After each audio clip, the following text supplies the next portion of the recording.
TB, cancer, बड़ी बड़ी बीमारी। अरे बड़ी बीमारियों की बात छोड़ो, जो कपालभाति करेगा उसको कभी बुखार भी, उसको कभी सिर में दर्द भी, मुझे नहीं होता। मैं हूं ना तुम्हारे सामने, 365 दिन काम करता हूं, सुबह कहीं, दोपहर को कहीं, शाम को कहीं। ऐसा आदमी देखा तुमने कभी? है? खाना बदोश भी नहीं होते ऐसे तो। सुबह कहीं, दोपहर को कहीं, शाम को कहीं, पूरे हिंदुस्तान में 365 दिन काम करता हूं और एक दिन भी बीमार नहीं होता हूं। मैं चाहता हूं मेरा पूरा हिंदुस्तान ऐसा ही रहे, पूरा भारत ऐसा ही रहे, कभी किसी को रोग नाम का प्रश्न ही नहीं, और सबके चेहरों पर चमक हो। बहुतों के तो फ्यूज से उड़े पड़े, चेहरों पर चमक होनी चाहिए। अपने शीशा में चेहरा देखते हो ना, लगता है कभी बचपन में हम कितने खूबसूरत थे, है ना? अपनी जवानी की फोटो संभाल के रखा करो। आजकल तो वीडियोग्राफी भी आ गई है, एक बार उतार के रख लो, फिर आगे देखना तुम्हारा क्या बुरा हाल होता है। खुद को भी शर्म आने लगती है, लज्जा आने लगती है। सुनो ये, और इसके बाद क्या करना? कपालभाति के बाद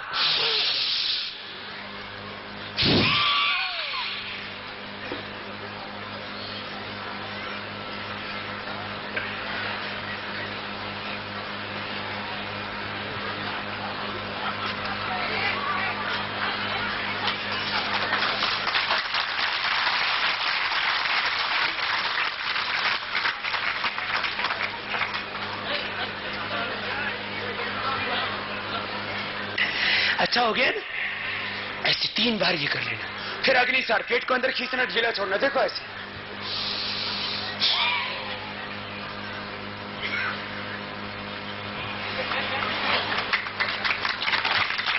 आगे पीछे हिलाना, इसको बोलते हैं अग्निसार। और बीच से निकाल के गोल गोल घुमा तो इसको बोलते हैं नोली। देखो ऐसे,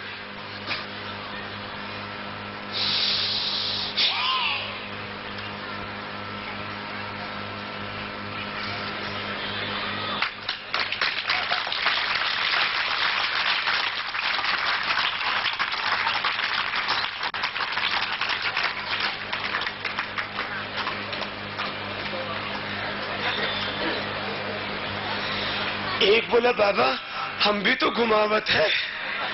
मैंने कहा तुम कैसे घुमावत है? बोले ऐसे तो घुमावत।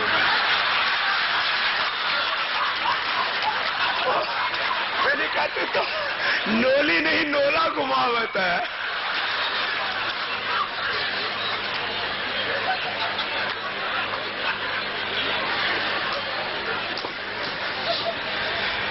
आपको हंसा दिया ना मैंने?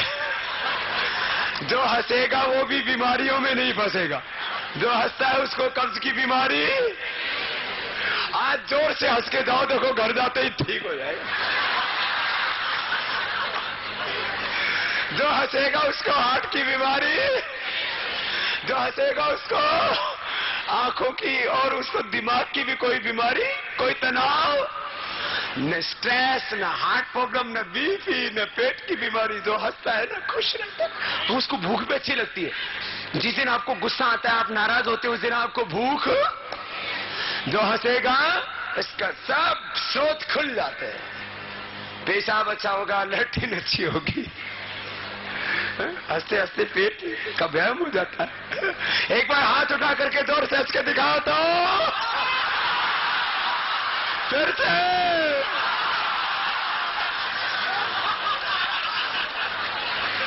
तो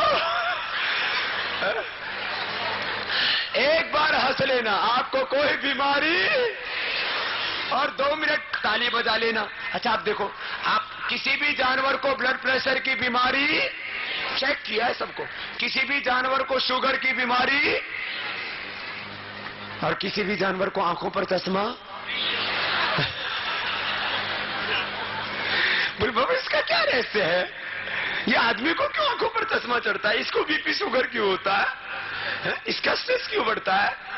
और किसी जानवर को अनिद्रा की बीमारी, नींद ना आने की समस्या भी, ये आदमी को क्यों आती? आदमी यदि नंगे पैर, थोड़े पैर चल ले, उसके पॉइंट दब जाए। ये जानवर कोई जूता चप्पल तो ऐसे चलते हैं, तो इससे ऐसे चलते हैं, तो यहाँ आंख का पॉइंट है, यहाँ बीच में फेफड़े का, लास्ट में कान का, उसके नीचे हार्ट का, उसके नीचे शुगर का, हथेली के बीच में किडनी का, यहाँ थायराइड का, यहाँ स्ट्रेस का, यहाँ सब साइनस का। किसी भी जानवर को कभी भी सांस की, दमा की, एलर्जी की बीमारी, क्यों? सारे पॉइंट दब जाते हैं उनके, है ना? तो ऐसे ताली बजाने, 2 मिनट ऐसे ताली बजा लेना। जो ऐसे 2 मिनट ताली बजा लेगा, उसको कभी चश्मा, उसको बीपी शुगर की बीमारी, रुक जाओ, हाँ? 2 मिनट ताली बजा लेंगे तो कोई बीमारी। तो भस्त्रिका, कपाल भाती, बाह्य प्राणायाम। फिर एक उज्जाई होता है गले और थायराइड के लिए, देखो ऐसे, ये गले और थायराइड के लिए।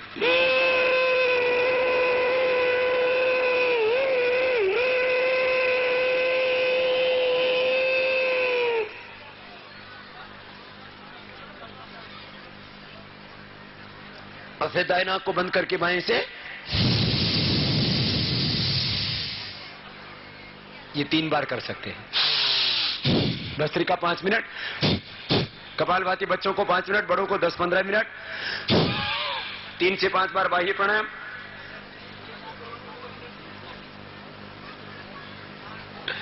और अग्निसार ये भी 3 बार कर लेना। उज्जाई भी 3 बार। फिर अनुलोम विलोम बहुत ही जबरदस्त है, सब करेंगे मेरे साथ, कोई चुपचाप नहीं बैठेगा, सबको करना है। दाएं हाथ उठा करके दाएं नाक पर रखो, अंगूठे को, बाएं हाथ नीचे, बाएं नाक से सांस लेंगे, सब करेंगे। बाएं से लिया, दाएं से छोड़ दो, फिर दाएं से लो, बाएं से छोड़ दो।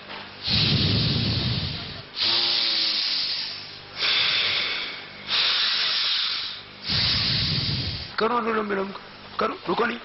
ये आंखों के लिए, ब्रेन के लिए, माइग्रेन पेन के लिए, डिप्रेशन के लिए, स्ट्रेस के लिए, सिंपैथेटिक पैरासिम्पैथेटिक हाइपोथैलेमस सिस्टम के लिए, नर्वस एंडोक्राइन सिस्टम के लिए, सर्कुलेटरी रेस्पिरेटरी सिस्टम के लिए, ऑटोइम्यून डिजीज के लिए, इम्यून सिस्टम को स्ट्रांग बनाने के लिए बहुत जरूरी है।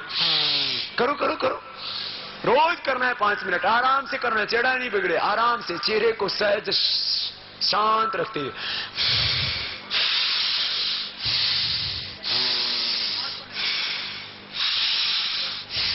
इससे हमारा ब्रेन भी एक्टिवेट रहता है, बैलेंस रहता है। हाँ, बहुत ही जबरदस्त है ये प्राणायाम। हमें आहार में भी शाकाहार का ही सेवन करना है, मांसाहार मनुष्य का भोजन नहीं है। कोई भी मनुष्य 7 दिन तक केवल मांस के ऊपर जीवित, शेर सारी जिंदगी मांस पर जी लेगा, व्यक्ति 7 दिन भी केवल मांस पर जिंदा, हर दिन उसके साथ कोई ना कोई शाक सब्जी खाएगा, फल खाएगा, सलाद खाएगा, मनुष्य मर जाएगा, बीमार हो जाएगा। क्योंकि मांसाहार से शरीर को सारे पोषक तत्व उपलब्ध, ये मांसाहार वाले 1-2 भ्रम फैलाते हैं, प्रोटीन कहां से आएगा, और प्रोटीन का तो सबसे रिच सोर्स है दूध और दाल। फिर और दूसरी बात ये कहते हैं B12 कहां से आएगा, B12 तो दूध से, घी से, सब चीजों से मिल जाता है। शाकाहार ही मनुष्य का आहार है, मांसाहार मनुष्य का आहार। और जितने भी मांसाहारी जीव है ना, उनकी रात को आंखें चमकती हैं, वो नोच नोच के मांस खाते हैं और कच्चा ही मांस खाते हैं। मनुष्य कच्चा मांस नहीं खा सकता।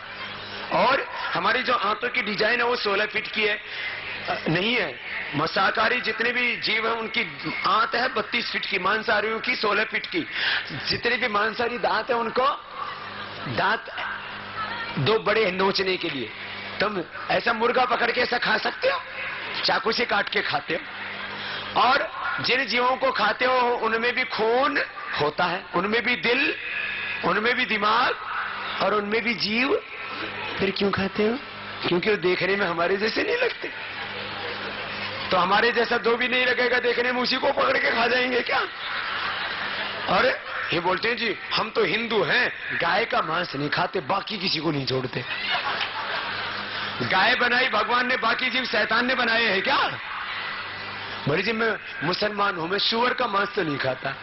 भाई आप देखो, अच्छा आहार रखना है और अच्छा जीवन, आदर्श जीवन, आदर्श परिवार। आदर्श परिवार कैसा? बड़ों की इज्जत, छोटों से प्यार और सबका सत्कार। 16 संस्कार चतुर्वर्णाश्रम धर्म की परंपरा को निभाना है और सबको मिलके पुरुषार्थ करके श्रम करके घर परिवारों में समृद्धि को लाना है। आदर्श समाज मजहबों के नाम पर, जातियों के नाम पर समाज को बांटना नहीं है। और आदर्श शासन व्यवस्था जहां पर भ्रष्टाचार काला धन ना हो। और आदर्श भारत कैसा, जहां पर सबके लिए समान रूप से बिना किसी पक्षपात और भेदभाव के भारतीय भाषाओं में आध्यात्मिक मूल्यों और संस्कारों के साथ सबके लिए समान रूप से निःशुल्क शिक्षा उपलब्ध हो। चाहे प्रधानमंत्री का बेटा हो या गरीब का किसान का बेटा हो, सब एक ही जैसे स्कूल कॉलेज में बैठ करके पढ़े। ऐसा आदर्श भारत बनाना है जिसमें शिक्षा के नाम पर पक्षपात ना हो, जिसमें चिकित्सा के नाम पर पक्षपात और हर हाथ को काम हो, और श्रम का मूल्यांकन के नाम पर भी पक्षपात ना हो। विदेशों में स्वीपर भी आता है, झाड़ू लगाना भी वाला आता है, तो किस में बैठ के आता है? गाड़ी में बैठ के आता है। और यहां भी जाके साइकिल भी नहीं होती। इतना पक्षपात है श्रम के मूल्यांकन में। ये आर्थिक असंतुलन जब तक खत्म नहीं होगा तब तक समृद्ध आदर्श समाज का निर्माण नहीं हो सकता। भाई बहनों, सारा काम करना है, बहुत कुछ करना है। बोले बाबा इसके लिए पैसे कहां से आएंगे? अरे पैसे तो 100 लाख करोड़ से ज्यादा तो यही देश में काला धन जमा है। 300 लाख करोड़ पे बाहर जमा धन है। और अपने देश में मैंने बताया ना, कोयले के रिजर्व ही कितने हैं?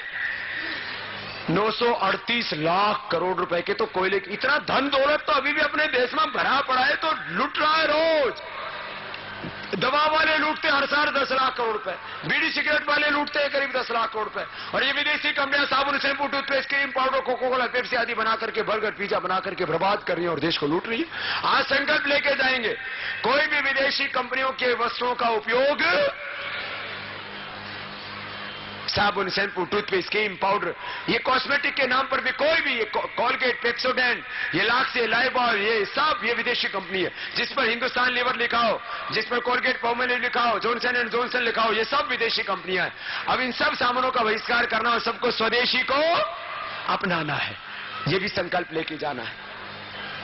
तो आप कहने को भारतीय हैं, आप कहने को हिंदुस्तानी हैं, लेकिन आपकी साबुन, आपका शैंपू, आपका टूथपेस्ट, आपका क्रीम, आपका पाउडर, आपके जूते, आपके चप्पल, ये सब आपके विदेशी हो, तो फिर कैसे भारतीय आप? गर्व से कहो हम भारतीय हैं, शर्म से कहो कि हम भारतीय होकर के भी आज भी हर चीज में विदेशों के गुलाम हैं। ना, यहां राजधनबार में अपना पतंजलि का भी केंद्र है।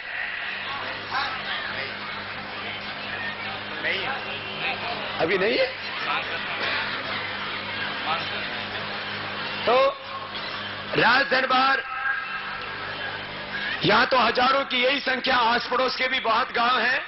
यहां एक चिकित्सालय की मांग कर रहे हैं, तो 1 महीने के भीतर भीतर यहां पतंजलि चिकित्सालय खोल दिया जाएगा।